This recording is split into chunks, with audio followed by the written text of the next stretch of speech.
श्री गगजीभाईजी सुतरिया प्राथमिक शाला कक्षा 5 विषय हिंदी। विद्यार्थी मित्र, आज हम पाठ 4 सोच अपनी अपनी इस पाठ का अभ्यास करेंगे। सोच अपनी अपनी यानी कि चित्र देखकर आपको वर्णन करना है और आपका जो विचार है सभी व्यक्ति का अलग अलग होता है। तो अब हम आगे चित्र देखकर उसका वर्णन करेंगे। तो आप देख सकते हैं चित्र में, यह एक गांव का चित्र है। चित्र में सूरज निकलता दिखाई दे रहा है। तो आप देख सकते हैं यहाँ सूरज दिखाई दे रहा है और ये गांव का चित्र है।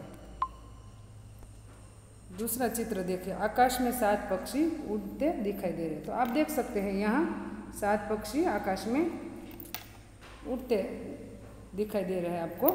आपको देखना है।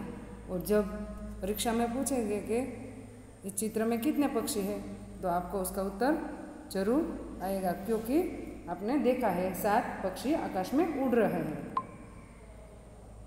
चित्र में 5 घर दिखाई दे रहे हैं। देखो, एक मंदिर है, मंदिर में ध्वजा फहरा रही है। तो ये 5 घर दिखाई दे रहे हैं चित्र में, और ये मंदिर है, मंदिर की ध्वजा लहरा रही है। चित्र में चरावा गायों को चरा रहा है।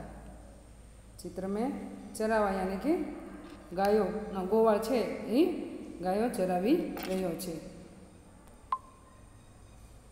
चरावा के हाथ में लाठी है। तो चरावा के हाथ में क्या है? लाठी है। लाठी यानी लाकड़ी।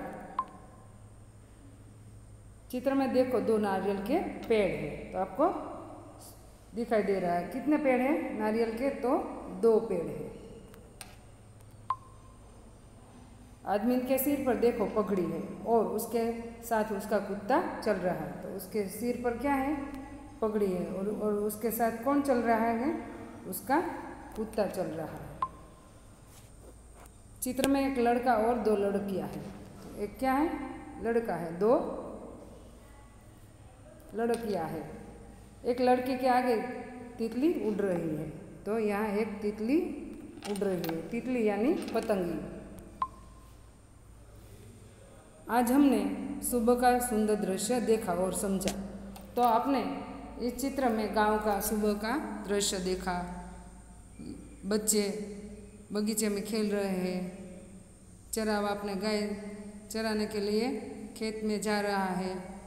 इस चित्र में कितने मकान है, मंदिर, सूरज निकलता दिखाई दे रहा है और 7 पक्षी आकाश में उड़ रहे हैं, उसका वर्णन देखा। तो विद्यार्थी मित्रों, आपको भी अपनी व्याकरण बुक में से चित्र वर्णन करना है और आपको अपना ज्ञान और समझ शक्ति है उसको बढ़ाना है।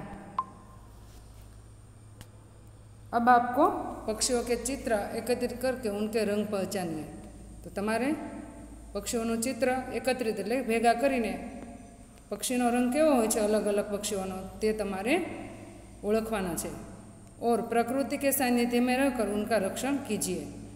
ईश्वर ने जो इतनी सुंदर प्रकृति दी है उसके सानिध्य में हमें रहना है और उस प्रकृति को अपनी सेवा और रक्षण करना है, उसको मिटाना नहीं है और प्रकृति को आगे बढ़ाना है।